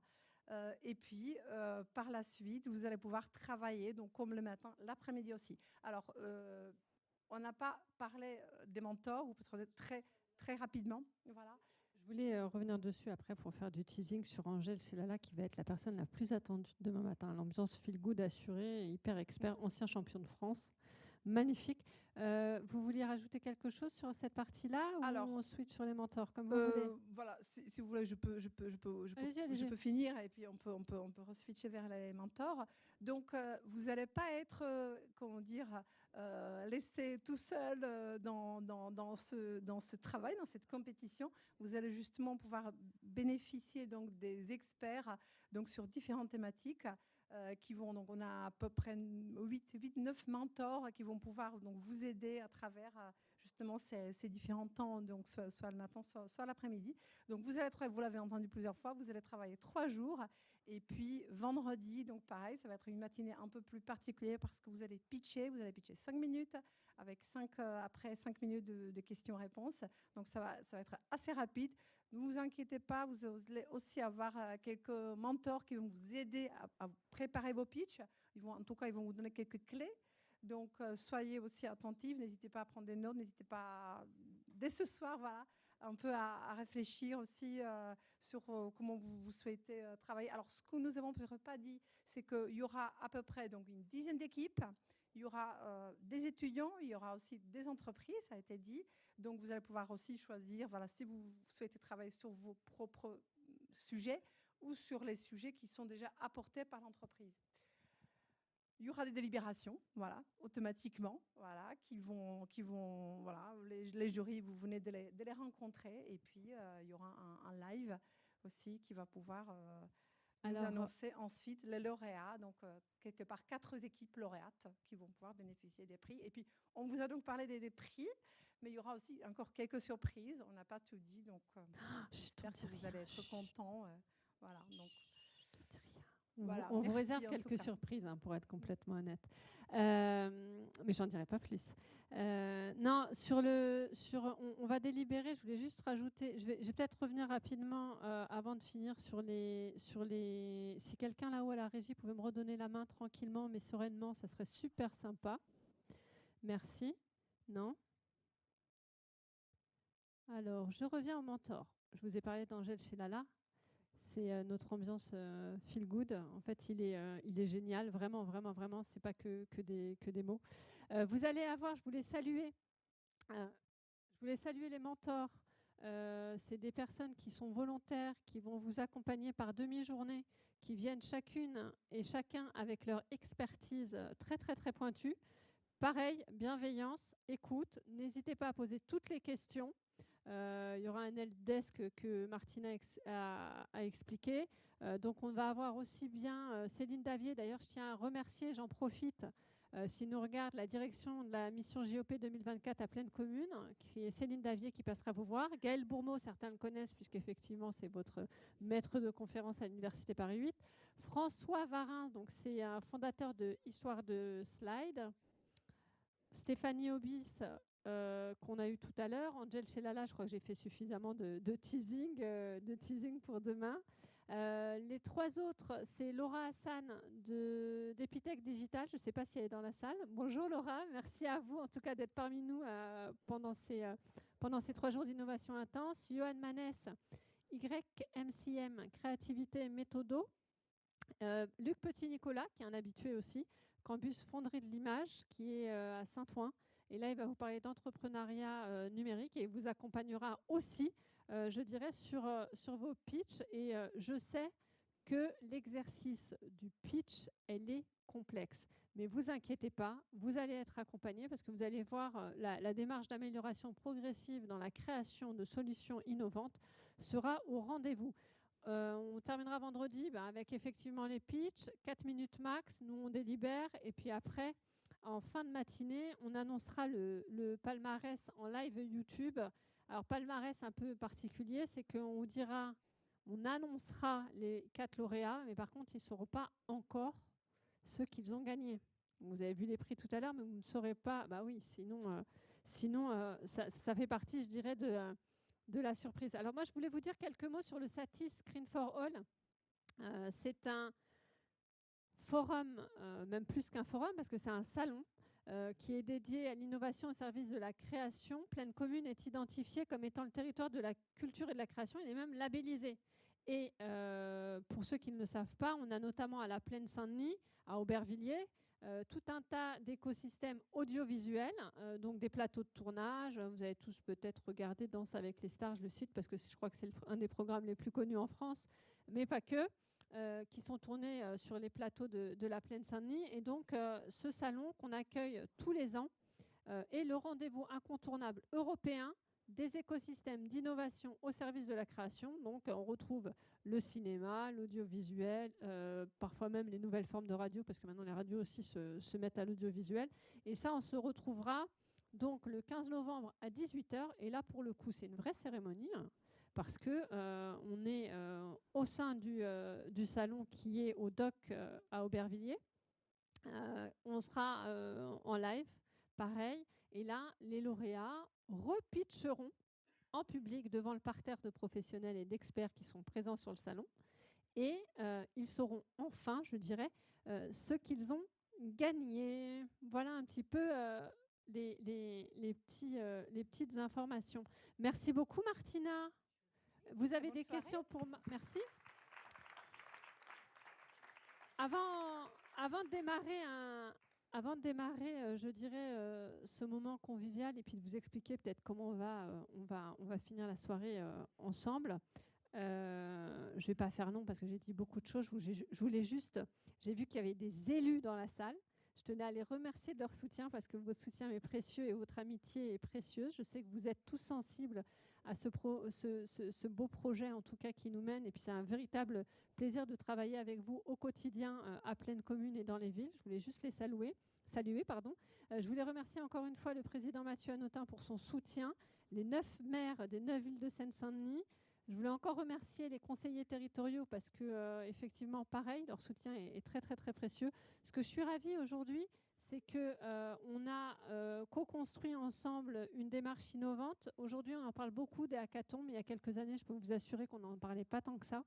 On ne parlait pas tant que ça d'inclusivité, on ne parlait pas tant que ça de cette fameuse société du désir, on ne parlait pas tant que ça du numérique responsable et que tout ça donne du sens parce qu'on le construit ensemble. Et ensemble, on peut changer entre guillemets le monde. En plaisantant, je dis souvent, mais dans des posts sur les réseaux sociaux, je dis, mais et vous, qu'est-ce que vous faites pour changer le monde? Ça veut dire que chacun de nous, à son échelle, peut mener une action dans son quotidien pour faire en sorte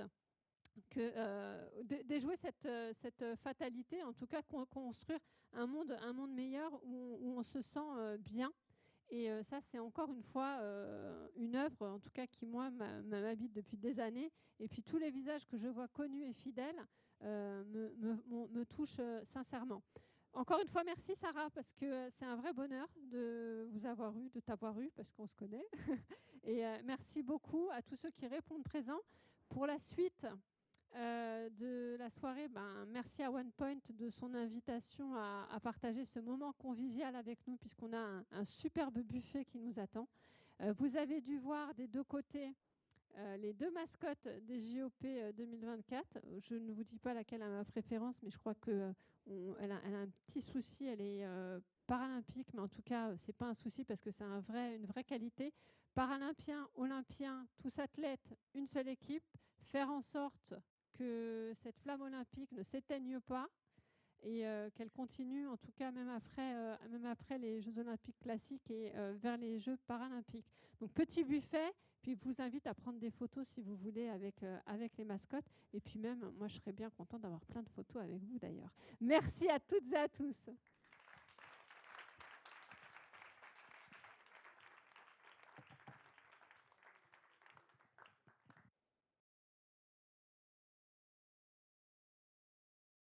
Ouais.